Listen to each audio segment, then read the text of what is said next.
안녕하십니까, 주코주코입니다. 자, 오늘 비트코인 전체적인 전반적인 상황과 어, 계속해서 한 달 전부터 이렇게 비트코인이 상승과 하락을 반복하면서 여러 가지 거시적인 지표에 따라서 비트코인이 왜 하락했는지, 왜 상승했는지 여기에 대해서 좀 짚어보면서 우리의 멘탈도 잡아가면서 코인이 지금 어떤 위치에 놓여 있는지 좀 자세하게 설명을 해드려 보겠습니다. 너무 우려하시는 분들이 많으니까 제가 다시 한번 짚어가는 의미에서 자세하게 여러 사항을 좀 말씀드리도록 하겠습니다. 전반적인 거시적인 문제가 굉장히 시장에 중요하다라고 저는 생각을 합니다.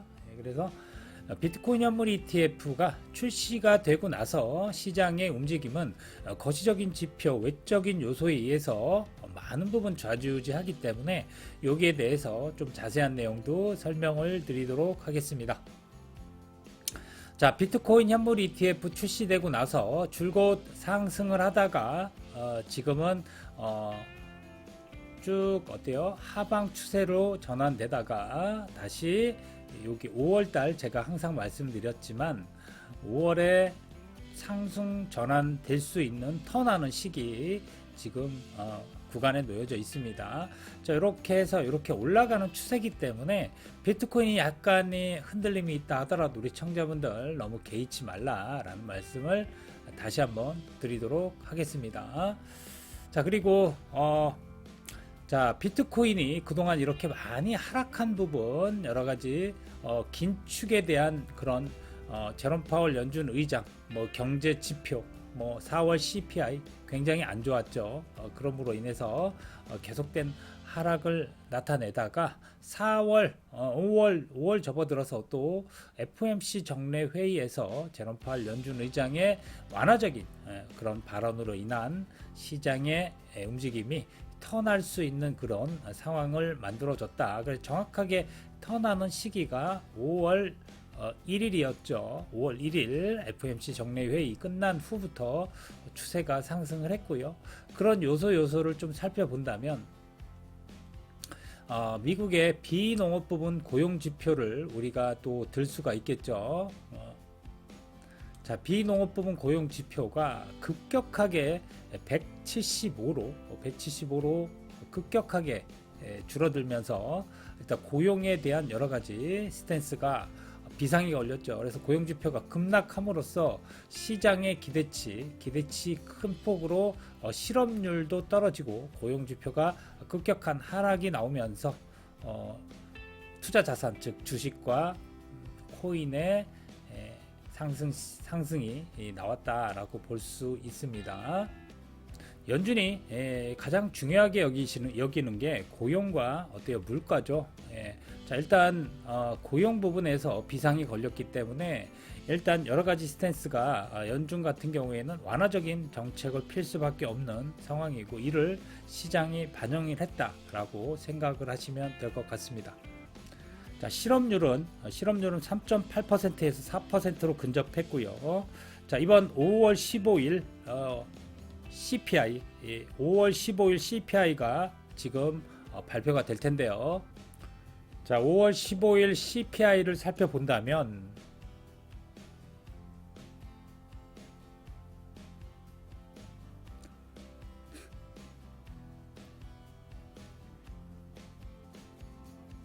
자, 5월 15일 CPI가 대략적으로 3.5% 정도 될 것 같습니다. 예측치가 예측치와 거의 완만하게 좀 나온다면 예측치 이상으로만 튀어오르지 않는다면 아마 7월 금리 인하의 가능성은 아마 열려 있을 것으로 저는 생각합니다.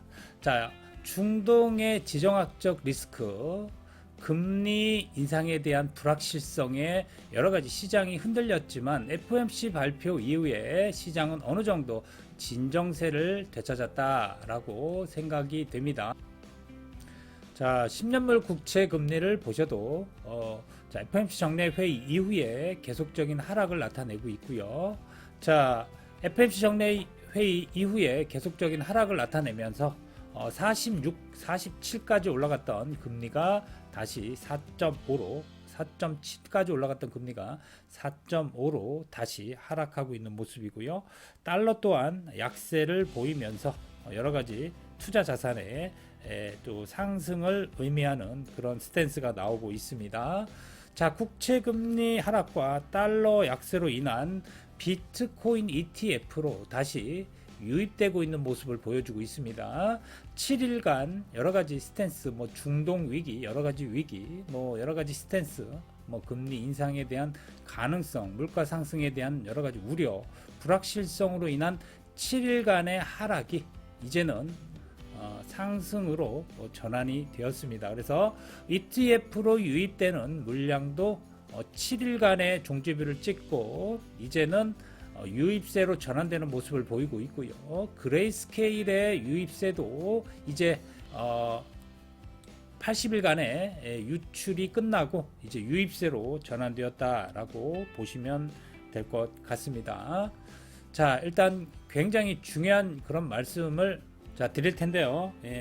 자, 제롬 파월 FOMC 정례 회의에서 시장 달래기와 일단 순유입세로 전환된 이유에 대해서 우리가 잠깐 살펴본다면 제롬 파월 연준 의장이 시장 달래기 제롬 파월 시장 달래기와 그 다음에 뭐가 있죠? 블랙록 레리 핑크 형님이죠. 블랙록 레리 핑크 형님이 뭐예요? 국부펀드 연기금 곧 비트코인 ETF로 유입된다. 이게 발표가 되면서 시장은 다시 한번 굉장히 긍정적으로 지금 코인 시장도 순유출에서 순유입으로 전환이 되었습니다. 자, 기사 내용을 자세히 보면 블랙록 국부펀드 연기금 수개월 내에 비트코인 현물 ETF 거래할 것이다. 나왔죠. 그래서 기사 내용을 보면 우리는 몇 달 전부터 국부펀드 연기금 여러 금융기관과 비트코인 투자에 대한 논의를 했고, 자, 몇 달 안으로 ETF에 투자를 할 것으로 확신한다. 나왔죠. 나왔습니다. 자, 기관 투자자들은 그간 세금 수탁, 회계 등 여러 문제로 인해서 비트코인에 접근이 어려웠으나 ETF 출시 이후에 이것을 한 방에 해결했습니다. 그래서 가장 큰 비트코인 현물 ETF가 되는 것은 인상적인 이정표가 될 수 있지만 블랙록은 그레이스케일 GBTC와의 경쟁하는 초점을 갖추고 있지 않다. 경쟁하는 것보다 고객 교육 초점을 맞추고 있다. ETF 상품이 이제 불티나게 팔리고 있다. 이렇게 보시면 될 것 같습니다. 또한 우리가 시장을 긍정적으로 바라볼 것은 재무부가 중장기 국채의 바이백 실시를 하고 있다. 제가 계속적으로 말씀드렸지만 2023년도와 2023년도 국채 중장기 국채를 2024년도 기존 중장기 국채를 늘렸습니다. 그리고 2023년도 비해서 단기 국채를 줄였습니다. 2024년도에 그래서 중장기 국채를 늘리면서 일단 재무부에서 이 부담 국채 발행에 여러 가지 사줄 수 있는 주체가 없기 때문에 여러 가지 유동성 공급을 위해서 재무부에서 지금 바이백을 시행을 한다라고 기사화가 나왔습니다. 자, 이게 한 달, 두 달 후에 있는 게 아니라 5월 말부터 바이백을 실행한다라는 기사가 떴습니다. 자, 바이백 실행하는 것은 시장의 유동성을 풀겠다는 얘기입니다. 자, 시장의 금리를 끌어내리고 유동성을 공급하는 의미에서 투자자산, 즉 뭐예요? 코인과 주식에 큰 영향을 줍니다. 재무부는 2024년도 중장기 국채를 다시 늘려서 국채 발행에 대한 부담을 느끼고 시장의 수요가 부족함을 느끼고 그에 따른 시장의 유동성을 공급하기 위해서 어때요? 국채 안정을 꾀하는 여러 가지 그런 바이백을 실시한다. 자, 바이백을 실행하면 중장기 국채를 재무부에서 사주는 것이기 때문에 시장의 금리를 하락시키는 결과가 나오므로 투자자산, 즉 코인과 주식에는 상승하는 그런 상황을 만들어내는 것입니다. 바이백은 재무부가 국채 발행에 대한 부담을 느끼게 되므로 시장 수요가 부족함을 느끼고 시장의 유동성 공급으로 인한 국채 안정화에 노력할 계획으로 바이백을 실시하는 겁니다. 자, 여기서 우리가 좀 집중해야 되는 것은 뭐냐면, 구체적으로 재무부는 분기별로 국채 발행 계획에 있어서 5월부터 7월까지 나왔죠? 총 9번입니다. 총 9번에 매주 한 차례씩 바이백을 실시한다라고 합니다. 그래서 5월 마지막, 그러니까 5월 29일입니다. 5월 29일부터 7월 넷째 주까지 바이백을 실시를 하는데, 매주 한 차례씩 바이백을 실시합니다. 1회 바이백 한도는 20억 달러로 한정되어 있다. 20억 달러. 자, 횟수는 총 9번입니다. 횟수는 총 9번 나와 있죠. 9번이고 첫 바이백은 5월 29일 날 실시한다.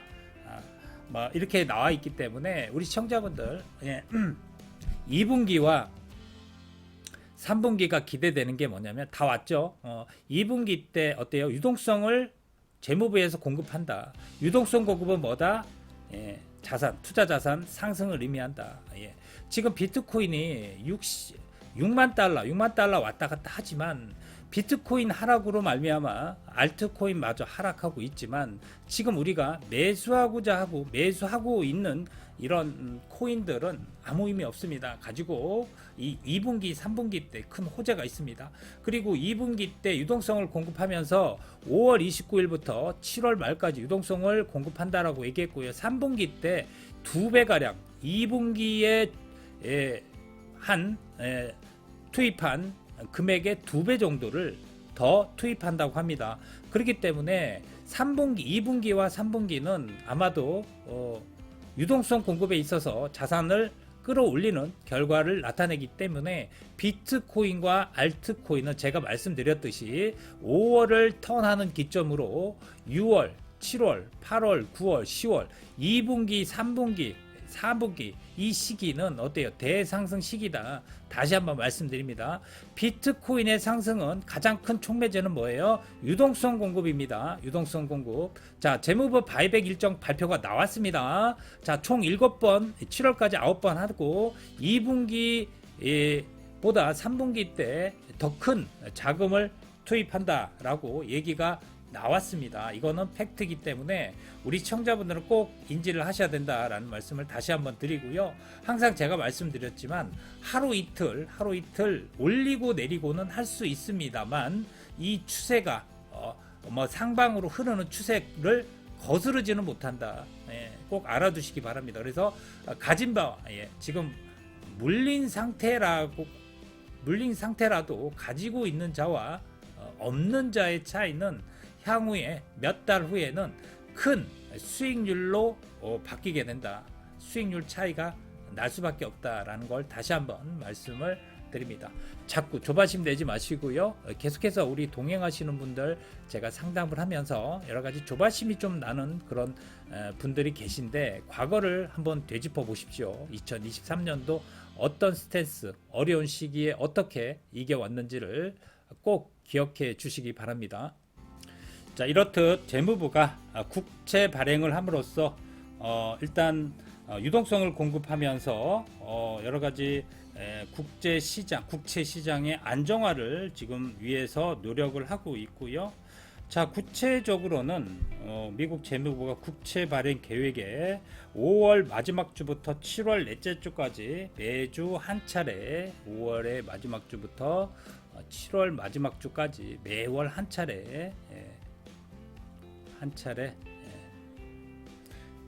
차례씩 바이백 실시한다. 이거는 호재예요. 큰 호재입니다. 유동성 공급하다는 얘기고요.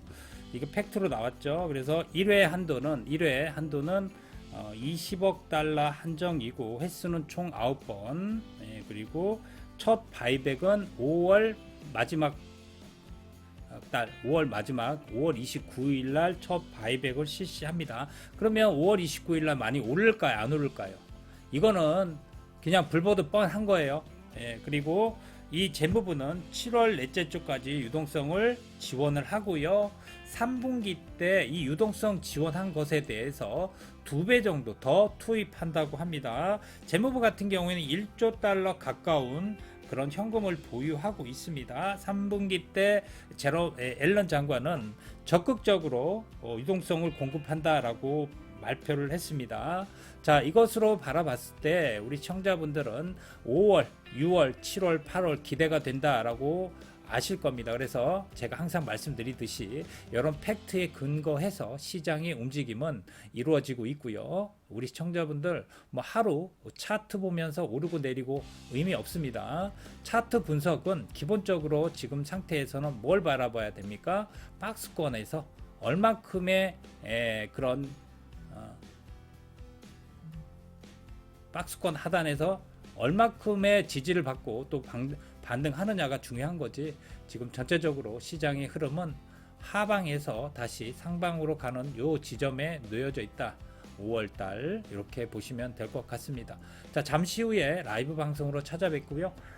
기본적으로 거시적인 지표 잠깐 살펴봤습니다. 너무 흔들리지 마시고요. 다들 화이팅 부탁드리겠습니다.